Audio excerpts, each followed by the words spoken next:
G'day, g'day. Hey, Jack. Just want to come over? Yeah.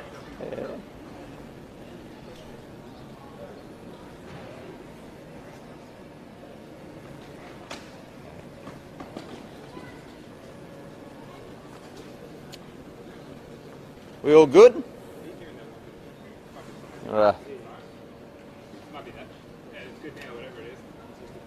There was some interference, was there? A little bit, yeah. Maybe it might be the phone down there. Maybe, I don't know. Someone's trying to take my photo, whoever phone that is.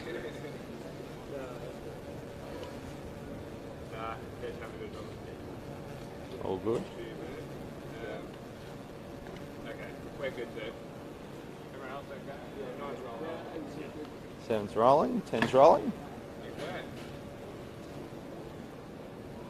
Yeah, we're good. Terrific. It's great to be here at Brisbane Airport with Ryan both and Leanne Coddington. Ryan both from BAC and Leanne Coddington from Tourism Events Queensland, with some really good news for Queensland's visitor economy. I'm very pleased that we are seeing that re-emergence of international visitors. International visitors to Queensland play an important part of our visitor economy, and we've seen across the 4 international airports here in Queensland over the past week an increase of some 1,400 seats worth of inbound visitation, inbound flights into those airports across Queensland. But I've got some even better news to add to that. Thanks to the Queensland Government's $200 million aviation fund, in cooperation with our 4 international airports, including Brisbane Airport Corporation, we're seeing new inbound routes coming back to Queensland. We're seeing new inbound routes that have never happened before. And I'm very pleased that we're able to announce today that from December we'll see for 3 days a week Qantas flying Haneda to Brisbane, and that's a really exciting extra flight out of Japan. Haneda Tokyo is one of those significant sources for flights out of Japan, a part of our market that has been very strong in the past. Obviously, Japan represented a significant part of our inbound tourism before the pandemic, and it's good news that comes at a really good time, because we'll see from Tuesday going forward the return restrictions and requirements on people returning from Australia to Japan will be removed. So from this Tuesday on, Japanese visitors to Australia returning to Japan no longer have to meet some extra requirements in relation to the pandemic. So that means it's more unrestricted travel for Japanese visitors to Queensland. So this will represent some 861 extra seats a week coming inbound to Brisbane from Tokyo, a really important source of visitors from Japan, and a very important source of visitors for our tourism economy, our tourism operators right across Queensland. That new Qantas route is being supported as a result of our Aviation Attraction Fund. That Aviation Attraction Fund, a $200 million war chest created jointly by the Palaszczuk government and our 4 international airports, means that we are supporting the re-emergence of not just the sort of international travel and international destinations we've had before the pandemic, but new routes and new avenues for people and new markets for us to market into and support coming inbound. That's really exciting. This particular new route with Haneda into Brisbane is predicted to add $41 million to the Queensland economy. I'm very pleased to see this cooperation partnership with Qantas joining other airlines and other Queensland airports that we've had relationships with through the Aviation Attraction Fund, and we know that there will be more still. This is a really exciting announcement, and I want to hand over now to Ryan Both from Brisbane Airport Corporation to talk about their wonderful contribution and how this will add to the visitor economy here in Brisbane and more broadly in Queensland. Thanks, Minister. It's great to be partnered with the Queensland Government to continue to attract more flights to Queensland and continue to grow Queensland's economy. We know Japanese visitors love Queensland. More Japanese normally travel to Queensland than any other state in Australia. And it's so fantastic to see Qantas continuing to grow their footprint here in Queensland. It's a key export market for Queensland producers, from beef to cut flowers to seafood, and we're so overjoyed and really happy to see Qantas connecting Queensland and Brisbane with Haneda Airport in Tokyo. Thank you. Pass to the Minister. Thanks very much, Ryan. But it's also a great day to celebrate what's going on in our domestic tourism industry as well. Domestic tourism has bounced back in a great way, but we know that it's important that we continue to campaign and we continue to make sure that Queensland gets that share of the wonderful domestic tourism market. It's been great to see figures like those from the Tourism Research Australia independent figures released a couple of weeks back that showed that through to June 2022 we saw Queensland over a 12-month period get a $19.6 billion slice of the Australian domestic tourism overnight expenditure. But we want to see that continue. We want to see that continue to build and grow for all of our domestic tourism markets and for all of our destinations. And that's why it's wonderful that Tourism Events Queensland are continuing to do the strong campaigning across Australia and indeed across the globe, but across Australia particularly with this campaign about Seize the Days. We've seen the Seize the Days campaign rolling out for a number of weeks now, telling that story, giving that encouragement to more Australians to take that chance, take those opportunities to enjoy life. And it's really been interesting that we've done some research recently and seen that a YouGov research has identified that close to 60% of Australians feel like they really haven't had the 2022 that they wanted to have. But our message today is that there's still time.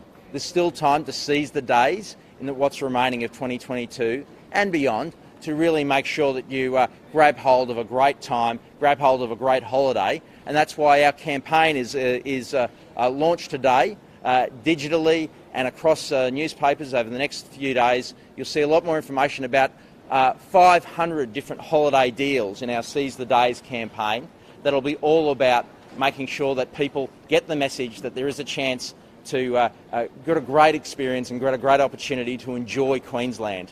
So let me encourage you, reach out, go to queensland.com, find out about how you can seize the days and enjoy a great Queensland holiday, no matter where you're from throughout Australia, or indeed throughout New Zealand as well, where our campaign's rolling out too.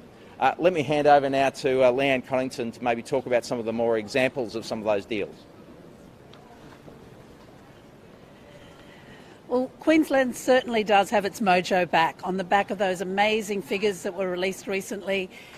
We have more than 500 deals on Queensland.com, and whether that means exploring your backyard in southeast Queensland and heading to Tangalooma, heading to the Whitsundays or the Daintree, all across Queensland there are amazing deals to be had. So 260 operators are participating in those deals, as well as trade partners, making sure that over the next 12 weeks leading into the end of the year, people can seize the days and take that opportunity and refresh and have the year that they really wanted in 2022. Are there any questions for myself or Leanne or Ryan in relation to those tourism issues?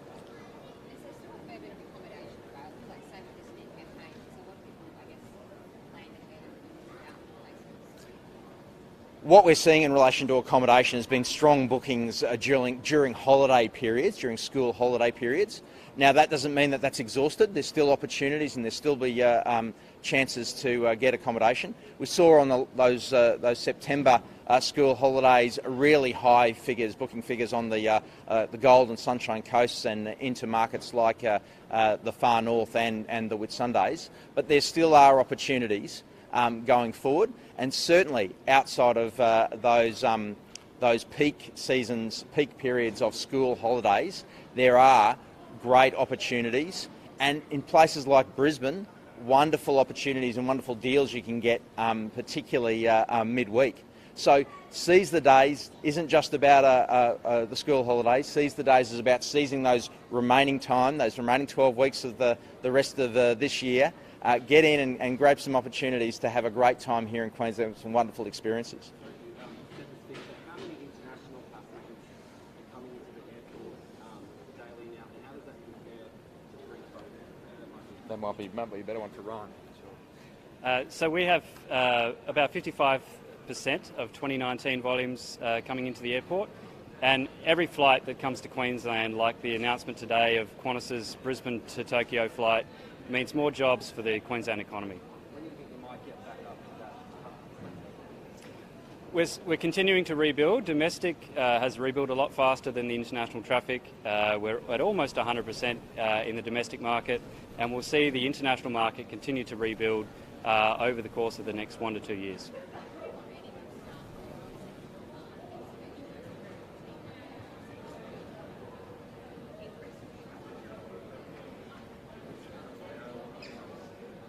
We recently hosted a careers expo at the airport. There are lots of opportunities for people to come and work on this precinct. There's fantastic opportunities for jobs for Queenslanders, and we really want to see a lot of people expressing interest. We've seen strong interest across our hotels, our security screening providers, and a range of other providers across the airport.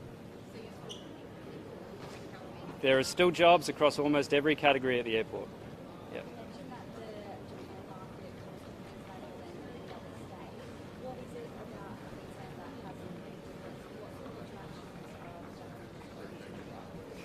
We offer a wonderful experience for Japanese visitors. Come and experience the sun, sand and surf in Queensland. It's a fantastic proposition. And we compete with many similar markets like Hawaii and Guam and other markets that offer these attractions. But Queensland has this unique ability to offer that authentic Australian experience and a wonderful sun, sand and surf. Are there particular things that the Japanese go to when they come to Australia and choose Queensland as opposed to Hawaii and Guam? We know the Great Barrier Reef is a key part of the reason why Japanese visitors love to choose Queensland. But they also love to go and experience the scenic rim. They love to experience our First Nations culture. We have a very broad array of experiences to offer them, which is why they love choosing Queensland. Has there been, can you put a timeline to how long you've been working to secure that route or partnership? Yeah, so we've been working ever since the establishment of the Attracting Aviation Investment Fund with the Queensland Government to secure flights across the world to come back to Queensland and rebuild our economy. And we've been really pleased to see how Qantas has been partnering as part of that, one of the key carriers in that fund.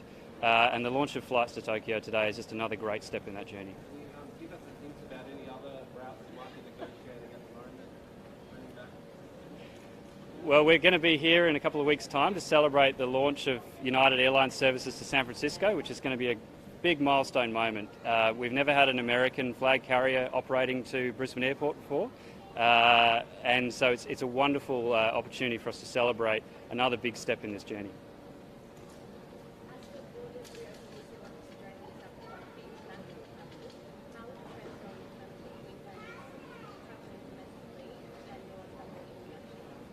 Yeah, so we've seen a strong level of demand for people to visit Queensland and for Queenslanders to travel. We're seeing very strong demand for travel to Europe.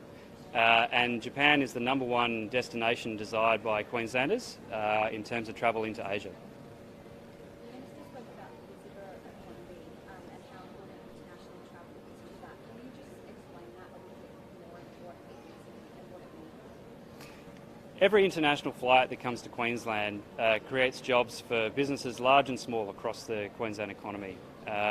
It's such an important part of the story of our life in Queensland and the story of many businesses across the state. So as an airport here in Brisbane, we provide a service that hubs across the state of Queensland and distributes traffic across our many regions to make sure that that economic benefit is shared across the whole state.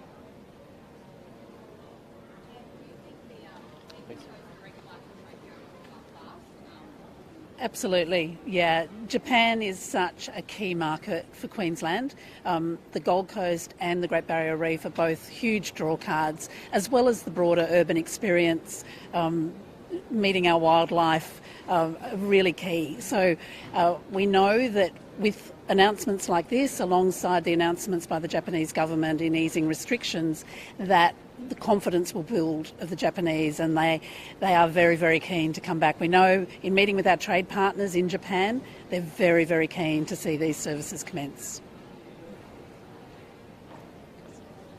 Ready for other things? Yeah.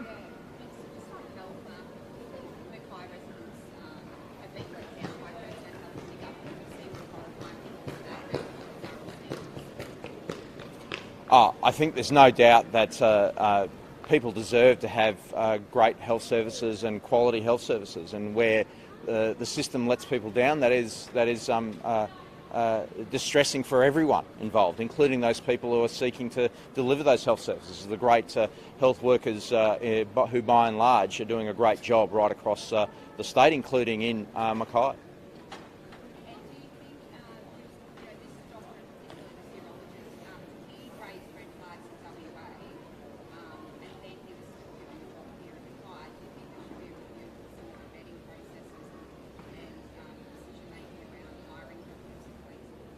Well, I know this particular practitioner has been suspended. There are matters that are being reviewed as part of that, and I'm sure the recruitment process will be part of that process. But they are matters for Queensland Health, and I don't want to make any comments that might prejudice the way in which that work is done. It's another example of people living in regional areas getting substandard care protection metro.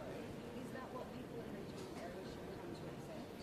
Well, I think the reality is that we see instances of a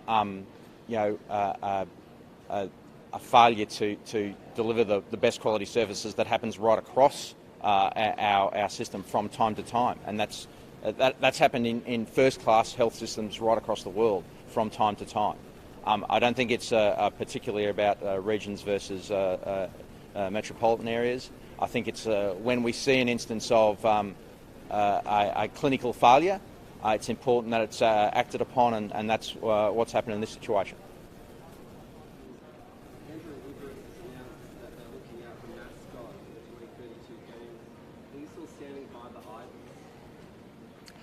I've expressed views in the past about how, as a traditional symbol of my electorate and my community of Sandgate, the ibis is an interesting a proposition that others have raised. What I do know is that the president of the organising committee, Andrew Liveris, announced during the week the branding, the tender process for a branding exercise. That will obviously lead to some of those discussions and some of those ideas around things like logos and mascots for Brisbane 2032. I think it's great that that's kicked off. I think it's wonderful that we're in a process that will allow for the best and brightest Queensland minds to have a chance to be part of that conversation and be part of how we think around how we're going to tell our stories and portray our stories and who we are to the globe over the next 10 years and beyond. Because let's be clear, this is the world's biggest event. It is an event which will mark and be the first thing that will come to people's minds when they think about Brisbane and our Queensland regions for many years to come, and that's why this process is vitally important. We're all good? Okay. Have a good Sunday.